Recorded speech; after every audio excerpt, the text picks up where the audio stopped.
एक बहुत अच्छे साधक ने एक बार हमसे आकर पूछा,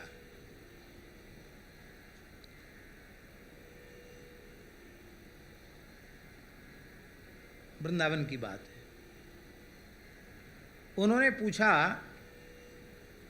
कि हम जहाँ रह रहे हैं, जिस संस्था में, जिस संस्था के माध्यम से हम कार्य कर रहे हैं, उन्होंने तो अब तक यही सिखाया है कि तुम कुछ मत करो, केवल हमारे विचारों का प्रचार करो।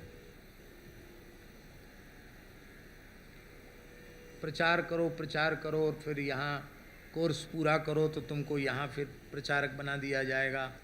इसके बाद तुमको विदेश भेज दिया जाएगा, फिर अंतर्राष्ट्रीय स्तर पर तुम कार्य कर पाओगे।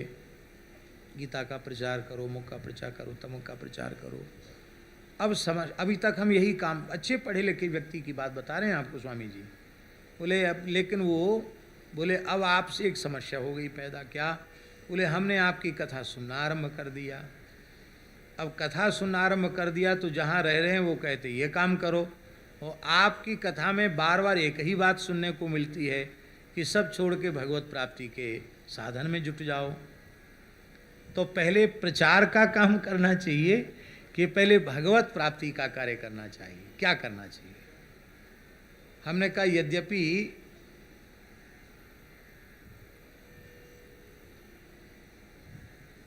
जो लोग अपने अपने विचार से कहेंगे उनका हम कोई खंडन मंडन नहीं करते हैं, लेकिन यदि हमसे पूछो तो प्रचार प्रसार का कार्य भी प्रवृत्ति का कार्य है, और प्रवृत्ति का कार्य बंधन कारक है। इसलिए सात्विक प्रवृत्ति भी बंधनकारी का है, ऐसा मानकर सबसे पहले भगवत प्राप्ति का साधन कर लेना चाहिए। फिर भगवान आज्ञा दे दें कि तुम प्रचार प्रसार करो, तो फिर उस प्रचार प्रसार में बंधन नहीं होगा। नहीं तो बहुत से प्रचारक प्रसारक लोग, और कबीरदास जी का एक पद है स्वामी जी, पांडे भली कथा कह जाने औरन परमारथ उपदेशें आप स्वार्थ लपटाने, पांडे भली कथा कह जाने।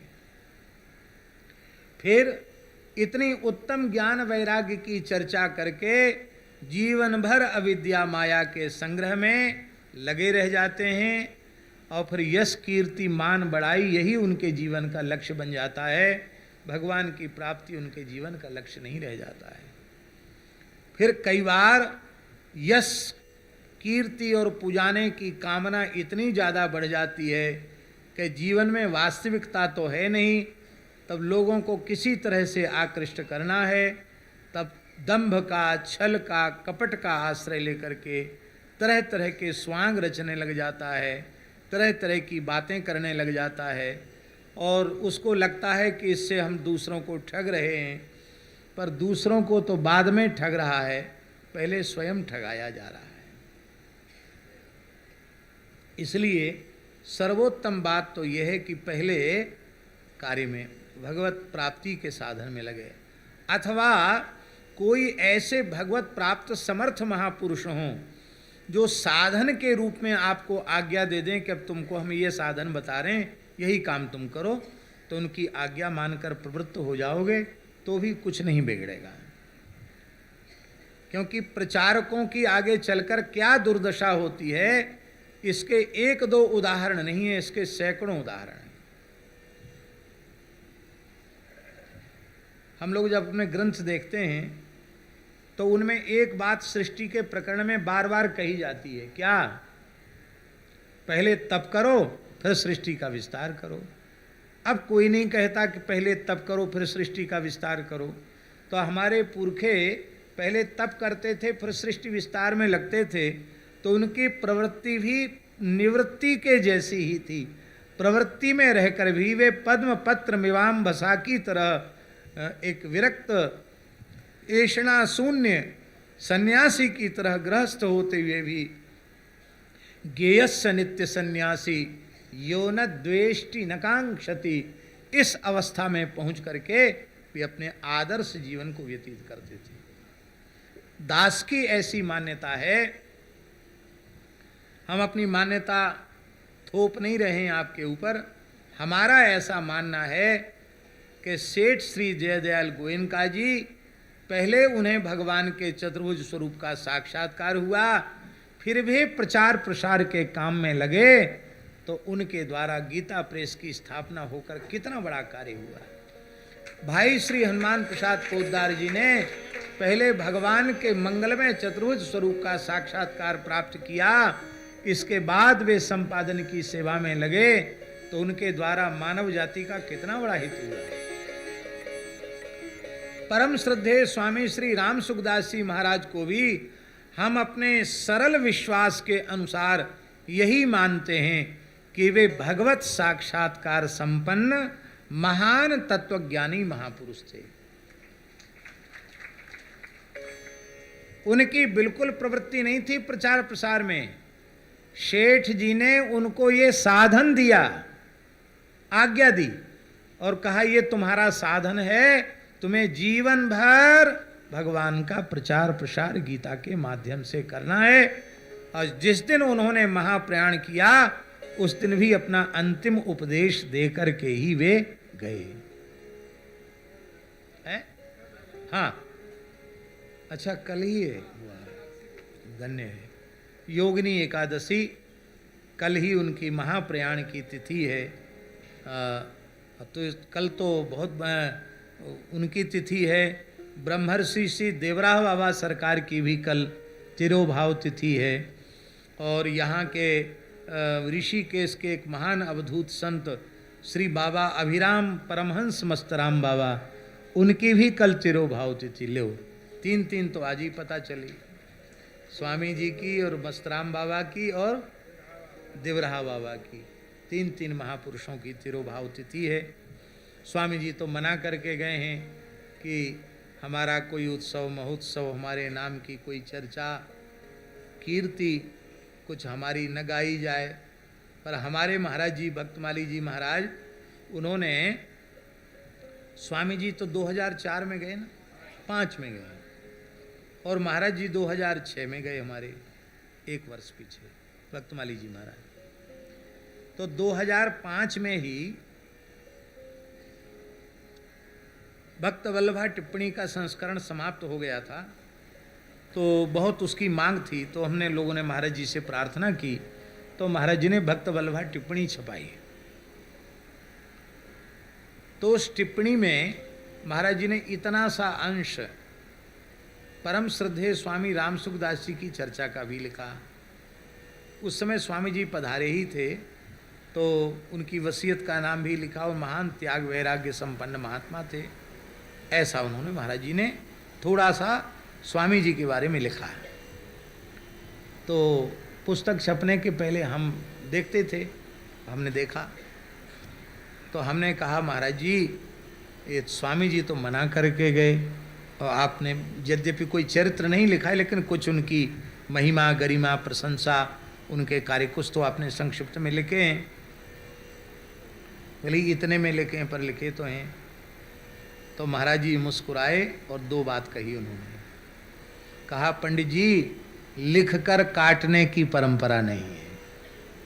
एक बात तो क्या कहा, लिखकर काटने की परंपरा नहीं है, भगवत प्रेरणा से लिख दिया सो लिख दिया। दूसरी बात उन्होंने कही, स्वामी जी की इच्छा नहीं थी, उनके इस भाव का हम आदर करते हैं, किंतु मेरे मन में यह बात आई कि इस शताब्दी के इतने महान विरक्त और महान अनुरागी संत, यदि उनका नाम इस टिप्पणी में नहीं जाएगा तो यह एक अपूर्णता हो जाएगी, इसलिए मैंने लिख दिया। आज भी लिखा हुआ है। इससे केवल यही व्यक्त तो होता कि वे अपना यश कीर्ति नहीं चाहते थे, लेकिन न चाहने पर भी उनकी यश कीर्ति में कमी है क्या? जब तक उनका पवित्र साहित्य लोग पढ़ रहे हैं, साधक संजीवनी पढ़ रहे हैं, तब तक कोई माई का लाल नहीं है जो स्वामी जी के अस्तित्व को मिटा सके। रहेगा अनंत काल तक, लोगों को उनका सत साहित्य प्रेरणा देता रहेगा। तो हम ये कहना चाहते हैं कि ये जो 3 महापुरुष, चौथे श्री राधा बाबा भी थे, लेकिन राधा बाबा भाई जी का संकेत पाकर मौन हो गए थे, वो प्रवचन आदि नहीं करते थे। लेकिन इन महापुरुषों ने पहले भगवत साक्षात्कार किया, फिर प्रचार प्रसार में लगे, तो उनकी प्रवृत्ति बंधन कारक नहीं हुई, कितने बंधन में पड़े हुए जीवों को छुड़ाने वाली हो गई। इसलिए आग्रह दुराग्रह शून्य सर्वोत्तम पक्ष यही है कि पहले ईमानदारी से भगवत प्राप्ति का साधन कर लेना चाहिए। तो भगवान साधन अधीन है क्या? आप कहेंगे भगवान साधन साध्य नहीं, कृपा साध्य है। तो कृपा कैसे होगी? साधन से शून्य, साधन से उदासीन, साधन से विमुख होने पर कृपा होगी क्या?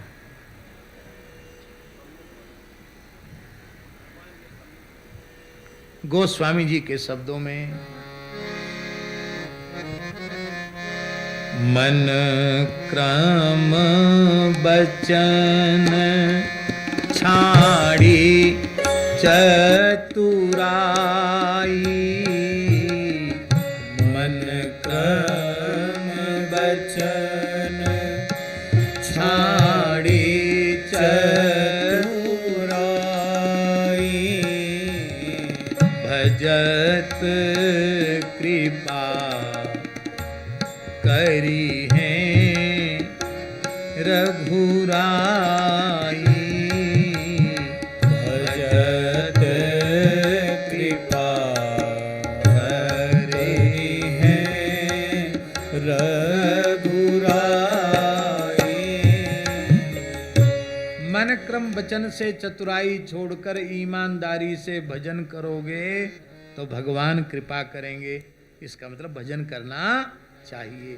भगवान कृपा साध्य हैं, इसका तात्पर्य केवल इतना ही है कि साधन अपने संतोष के लिए करते हुए होने पर भी हम भगवान का मूल्य साधन न समझें। भगवान की कृपा से ही हम भगवान को प्राप्त कर सकते हैं। साधन पने का भी एक बड़ा भारी अहंकार होता स्वामी। प्राप्ति तो लक्ष्य की भई कि नहीं भई भगवान जाने, लेकिन कई बार लक्ष्य की प्राप्ति के पहले ही अपने साधन का बड़ा अहंकार होता है। एक महानुभाव थे, बहुत अच्छे साधक थे, और खैर भगवान की बड़ी कृपा हुई, वृंदावन की रज उन्हें मिली, बहुत अच्छे थे। तो वो धर्म संघ वाले गुरुजी के पास भी जाते थे, वो कभी हमारे पास भी आते थे, बात बहुत करते थे, बात सब अच्छी करते थे। लेकिन कई बार गुरुजी देखते धर्म संघ वाले गुरुजी के वो आ रहे हैं तो विद्यार्थियों को कहते कि गेट लगवा दो, क्योंकि खिड़की पर खड़े होकर भी कम से कम 20 मिनट बोलेंगे तब तक लोगों का पाठ छूटेगा, और भीतर बैठ गए तो 2-2.5 घंटे से पहले तो उठना नहीं, तो विद्यार्थियों का नुकसान होगा। पर हमारे पास कई बार वो मलुपीठ में, उस समय हम इतने व्यस्त नहीं थे तो हम उनको पूरा समय देते थे। आप अपनी इच्छा से आए हो, 3 घंटे 4 घंटे अच्छी अच्छी बात सुनाते थे, फिर जब आते जब बैठते तभी यही कहते। 40 साल हो गए वृंदावन में, अब तो बूढ़ा हो चला हूं। 37 साल तक बिना नागा किए, ठंडी गर्मी बरसात, ठीक 4 बजे जमुना जी में गोता लगाया है। पहले यहीं से गिनाना शुरू करते थे। 15-20 मिनट तो वो अपने साधन की चर्चा करते थे, इसके बाद फिर दूसरी चर्चाएं शुरू करते थे। तो हम प्रसन्न होते थे उनके, भाई बहुत अच्छी बात है, आपका जीवन सफल है। और बहुत अच्छी अच्छी, कई बार तो बहुत अच्छी अच्छी बात कहते थे। बोले महाराज सदग्रंथ का आश्रय लो, हरिनाम का आश्रय लो, किसी बाबा जी के चक्कर में मत फंसो। अच्छे संत मिले तो बात अलग है, वैदिक सदाचार की प्रतिष्ठा जिनके जीवन में है, भगवत प्राप्ति का चरम लक्ष्य जिनका है, और उसके अनुरूप जिनका जीवन है, ऐसा तुम्हारी समझ में आवे कि हम भगवान की ओर इनका संपर्क प्राप्त करके बढ़ पावेंगे तो संग करो, नहीं तो मत करो। तो उन्होंने कहा कि एक महात्मा के पास हम गए कि हम इतने दिन हो गए वृंदावन में रहते हुए, हमको भगवान का प्रेम नहीं मिला, हमको कोई साधन बताओ। तो बोले तुम मुगले आजम नाम की कोई सिनेमा है उसको देखो। अब मैं तो पहली बार ही सुना मुगले आजम नाम की कोई सिनेमा है। तो उन्होंने कहा कि मैं तो साधक हूँ, मैंने आज तक कोई चलचित्र सिनेमा देखा नहीं। बोले इसलिए तो प्रेम से वंचित हो, इसीलिए प्रेम से वंचित हो। एक बार मुगले आजम देखो। बोले मेरी श्रद्धा थी तो मैं, इस समय वृंदावन में कोई सिनेमा घर नहीं था, तो मैं मथुरा सिनेमा देखने गया मुगले आजम, लेकिन मेरे को समझ में नहीं आया। मैंने कहा हमारे तो प्रेम जगा नहीं। बोले बार बार देखो। तो बोले फिर मैंने उनको नमस्कार कर लिया, फिर मैं इसके बाद उनके पास नहीं गया।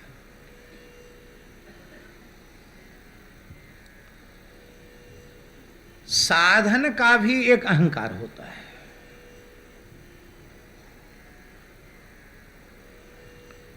साधन शरीर से बना, इंद्रियादि से बना, पर साधन करने की शक्ति कहां से आई? साधन की सामर्थ्य कहां से प्राप्त हुई? साधन की सामर्थ्य तो भगवत कृपा से प्राप्त हुई है। तो साधन बना तो भगवान की कृपा से बना, उसमें तुम कहां से आ गए? और उपनिषद की आख्यायिका आप सबको पता है कि देवताओं को अभिमान शून्य बनाने के लिए विलक्षण तेजो में यक्ष के रूप में भगवान प्रकट भये।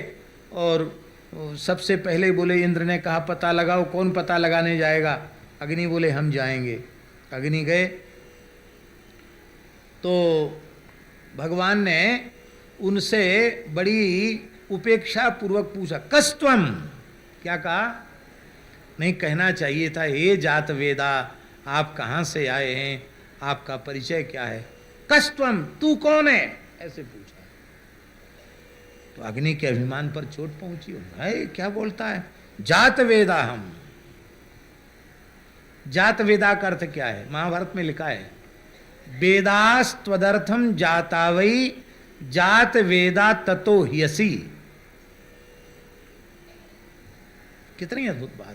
भगवान व्यास कह रहे हैं, वेदास्त्वदर्थम जाता, तुम्हारे लिए ही वेद प्रकट हुए हैं, इसलिए आप जात वेद हो। जात वेदा ततो ह्यसी। अब बिल्कुल सही बात है। वेद न हो तो यज्ञादि कृत्य कैसे होंगे? सर्वत स्मार्त अग्नियों का जो सेवन होता है वो कैसे होगा? न तो स्मार्त यज्ञ होंगे न श्रुत यज्ञ होंगे। तो वेदास त्वदर्थम जाता वही जात वेदास ततो ह्यसी। मैं जात वेद हूं, क्या कर सकते हो? बोले क्या नहीं कर सकता हूं? सारे ब्रह्मांड को जलाकर एक निमिष में भस्म कर सकता हूं। भगवान का जलाओ तिनके को, पूरी शक्ति लगा दी, एक तिनका को जला न सके। वायु से कहा तुम कौन हो? बोले मैं प्रभंजन हूं, अब सबको उलट पलट कर देता हूं, सबसे अधिक बलवान मैं हूं, पर्वतों को धरती को उड़ा सकता हूं सूखे पत्ते के। बोले तिनके को उड़ाओ, नहीं उड़ा पाए। वरुण बहा नहीं पाए, अंत में सब लज्जित होकर के चले गए। इंद्र बोले हम स्वयं जाते हैं। भगवान अंतर्धान हो गए इंद्र को नीचा दिखाने के लिए कि कम से कम अग्नि, वायु और वरुण, इनको तो मैंने संभाषण के योग्य समझा, तुम तो इतने अहंकारी हो कि मुझसे बात करने लायक नहीं हो। तब भगवती हेमवती माता प्रकट भई और उन्होंने कहा तुम्हें अभिमान शून्य करने के लिए भगवान ने उपदेश दिया। तो इस आख्यायिका का जो हमने संकेत किया उसका प्रयोजन केवल इतना है कि अग्नि में अग्नित्व, वायु में वायुत्व, वरुण में वरुणत्व, वो भगवान की कृपा से है। हमारी अंतरेंद्रिय मन बुद्धि चित्त अहंकार, हमारी बहरेंद्रिय पंच ज्ञानेन्द्रिय पंच कर्मेंद्रिय, उनमें अपने अपने विषय को ग्रहण करने की क्षमता भगवान के अनुग्रह से है। फिर तुम कैसे अहंकार कर सकते हो कि मैं इतना साधन करता हूं? पर मनुष्य अहंकार विमूढ़ात्मा करता हमिति मन्यते, इस साधक पने के अहंकार से बचाने के लिए महापुरुषों ने कहा भगवान साधन साध्य नहीं, कृपा साध्य है। इसलिए सर्वप्रथम भगवत प्राप्ति का साधन कर ले, पीछे कुछ करे चाहे न करे। मान लो पीछे कुछ भी नहीं हुआ तो भी सब कुछ हो गया। मनुष्य जीवन के और बहुत से कार्य वो नहीं हुए तो क्या हानि हो गई? अच्छा, सब हो गए और भगवान की प्राप्ति नहीं भई तो ततो महती विनष्टि ही, तो इससे बड़ा विनाश और कोई दूसरा नहीं है। यदि वर्तमान जीवन के रहते हुए उस परम सत्य परमात्मा को जान लिया, पहचान लिया, अनुभव कर लिया, तब तो तुम्हारा जीवन सफल है। और यदि वहां तक तुम नहीं पहुंचे तो तुम्हारा जीवन विफल है। अब एक प्रश्न और है, इस महान लक्ष्य को लेकर कोई साधक ईमानदारी से भजन में लग गया और लक्ष्य की प्राप्ति नहीं हुई और देह का पात हो गया, शरीर की आयु पूरी हो गई, तो क्या होगा? तो क्या उसे प्राप्ति नहीं होगी क्या? फिर जितना साधन इस शरीर से बन गया है उससे आगे वह जाएगा, उससे पीछे नहीं जाएगा। और उस साधन को प्राप्त करने के लिए, उस साधन पथ पर चलने के लिए उसके लिए उपयुक्त शरीर मिलेगा, उपयुक्त परिवेश मिलेगा, उपयुक्त परिवार मिलेगा और वो काम हो जाएगा।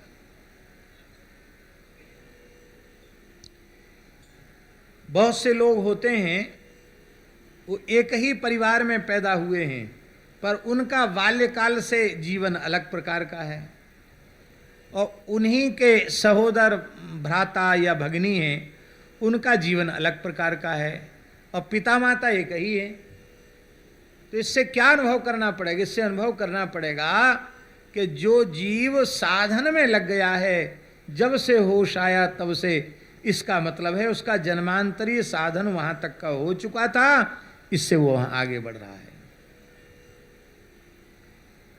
और मान लो कथनचित भगवत साक्षात्कार नहीं हुआ, परोक्षानुभूति नहीं हुई और भगवान का स्मरण करते हुए देह का त्याग किया, तो भगवान का स्मरण करके देह त्याग किया तो लक्ष्य की प्राप्ति हो गई, फिर जन्म नहीं लेना पड़ेगा।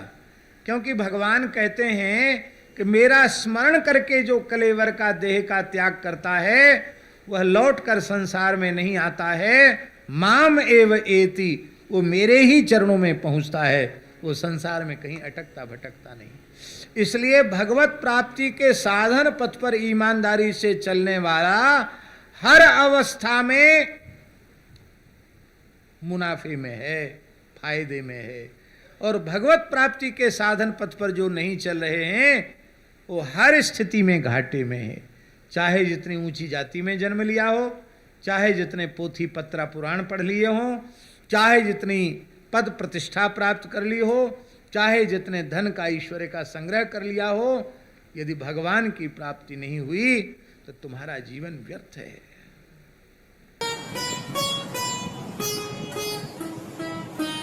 श्री सीताराम प्रतिदिन सत्संग एवं दर्शन के लिए श्री महाराज जी के ऑफिशियल चैनल को जरूर सब्सक्राइब करें।